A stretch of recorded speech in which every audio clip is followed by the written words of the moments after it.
વલસાડ જિલ્લામાં 2 દિવસ માટે રેડ એલર્ટ જાહેર કરેલું છે. અત્યારની સ્થિતિની વાત કરીએ તો ભૈરવી ખાતે પાણીનું લેવલ 5.75 મીટર છે, એટલે સેફર ઝોનમાં છે. એવી રીતે દમણગંગામાં પણ ઇનફ્લો 55,000 જેટલો છે અને આઉટફ્લો 38,000 જેટલો છે.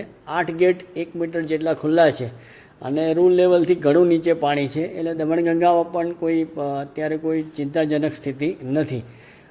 ગઈકાલે જિલ્લામાં એવરેજ 8 ઇંચ વરસાદ પડ્યો અને ફોર્ચ્યુનેટલી બપોર પછી લગભગ વરસાદ ઓછો હતો, એટલે શહેરી વિસ્તારોમાંથી બધે જે પાણી ભરાયા હતા એ પાણી ઓસરવા માંડ્યા હતા. આજે પણ સમગ્ર જિલ્લામાં એવરેજ 1 ઇંચથી હજુ સુધી વધારે વરસાદ પડેલો નથી, એટલે વધારે પાણી ભરાવાના કોઈ પ્રશ્નો છે નહીં હાલમાં.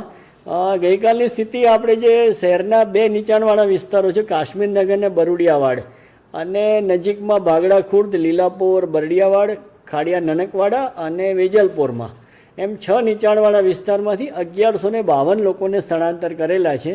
ધીમે ધીમે જેમ પરિસ્થિતિ નોર્મલ થતી જશે એમ આપણે એમને એમના ઘરે જવા દઈશું. હાલ આપણા સેફ સેન્ટરો ઉપર તેમને જમવાની અને ચા પાણી નાસ્તાની બધી જ સગવડ, મેડિકલ ટીમની સગવડ બધી જ આપણે એમને સુવિધાઓ આપી રહ્યા છીએ. એક ખાલી આજના ઇન્સિડન્સની વાત કરીએ તો ભાગડા ખુર્દ હનુમાન ભાગડા જે કહેવાય છે ત્યાં આગળ એક 3 માસની પ્રેગ્નન્ટ લેડી હતી, એટલે એને મિસકેરેજનું કંઈ ઇસ્યુ હશે, એટલે પોલીસ અને NDRFના જવાનો પહોંચી ગયા અને એને રેસ્ક્યુ કરી અને હોસ્પિટલ પહોંચાડી દીધી છે. અત્યારની સ્થિતિએ પંચાયતના 120 રસ્તા બંધ છે અને R&B સ્ટેટના 8 રસ્તા મળીને 128 રસ્તા બંધ છે. વરસાદની પરિસ્થિતિ નોર્મલ થતી જશે એમ રસ્તા રિપેરિંગ કરી અને ખોલવામાં આવશે.